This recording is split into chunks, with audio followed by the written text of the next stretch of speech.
तो दोस्तों आज जब मैं एक इंटरव्यू में गया जहाँ पर कि मुझे एक डाटा दिखाया गया, मुझसे कहा कि यहाँ पर कुछ ऑर्डर आरडीज दी गई हैं जिनका काउंट अप्रोक्स 1500 के करीब है और कहा इन 1500 ऑर्डर आरडी में बहुत सी ऐसी आरडी होंगी जो कि मल्टीपल टाइम रिपीटेड होंगी। जिसके बाद कि उन्होंने एक पाइवोट बनाया और मुझे दिखाया कि कितनी यूनिक ऑर्डर आरडीज हैं। जब हमने ऑर्डर आरडी को रॉ में रखा तो हमें पता चला कि वहाँ पर ओनली 500 ऑर्डर आरडी हैं, जो कि हमें ओरिजिनली डाटा में 1500 के करीब काउंट दिखाई दे रहा था। 1500 और 500 के बीच का डिफरेंस जानने के लिए हमने क्या किया, ऑर्डर आरडीज को देखा कि कौन सी ऑर्डर आरडी कितनी बार रिपीट है, जिसके लिए कि हमने ऑर्डर आरडीज को वैल्यू में भी रख लिया, जिससे कि हमें मालूम पड़ सके कि कौन सी ऑर्डर आरडी कितनी बार रिपीट है। और चेक करने पर हमें पता चला कि बहुत सी ऑर्डर आरडीज ऐसी भी हैं जो कि 8 से 9 बार रिपीट हो चुकी हैं। तब मुझसे कंपनी ने कहा कि अब हमें वह ऑर्डर आरडी चाहिए जो कि 1 से ज्यादा बार रिपीट है, वो भी फॉर्मूले के थ्रू। जिसके बाद कि मैंने लैपटॉप स्क्रीन को अपने साइड किया और मैं डाटा को देखने लगा कि क्या क्या पैटर्न्स बन रहे हैं जिनसे कि हम यह सारा कंक्लूजन निकाल सकते हैं। और मैंने 3 से 5 मिनट लिए डाटा को देखने के लिए, एनालाइज करने के लिए, ताकि मुझे वह कंक्लूजन निकालना थोड़ा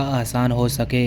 और तभी मुझे आइडिया आया कि क्यों न मैं यहाँ पर काउंटिव फॉर्मूला यूज कर लूँ। और मैंने इक्वल लिखने के बाद काउंटिव फॉर्मूला लिख लिया, जिसके बाद कि मैंने 2 बार ऑर्डर आरडी को लिया जिससे कि मुझे हर एक ऑर्डर आरडी का काउंट मिल सके। अब काउंटिव फॉर्मूला यूज करने से मुझे हर एक ऑर्डर आरडी का काउंट तो पता चल चुका था, मगर मेरे सामने दिक्कत ये थी कि मुझे सिंगल काउंट निकालना था, यानी कि वह हर एक ऑर्डर आरडी जो कि 1 से ज्यादा बार यूज हुई है। तो मैंने ग्रेटर देन 1 करके ट्रू फॉल्स में आंसर ले लिया, यानी कि जो भी वैल्यू ट्रू आ रही है वह रिपीटेड है और जो वैल्यू फॉल्स है इट मींस कि वह वैल्यू सिंगल बार यूज हुई है। अब क्योंकि यहाँ पर वैल्यू ट्रू फॉल्स में दी गई थी, मुझे यह वैल्यू ऑर्डर आरडीज में चाहिए थी, जिसके लिए कि मैंने काउंटिव से पहले फिल्टर फॉर्मूला यूज किया, जिसमें कि मैंने ऑर्डर आरडीज को सेलेक्ट कर लिया। अब जो भी वैल्यू ट्रू होंगी उसके लिए मुझे वहाँ पर ऑर्डर आरडीज मिल जाएंगी। अब यहाँ पर ऑर्डर आरडीज का काउंट 1265 आ रहा है। अब यहाँ पर अगर आप रिपीटेड वैल्यू को पाइवोट में देखेंगे, उनका भी काउंट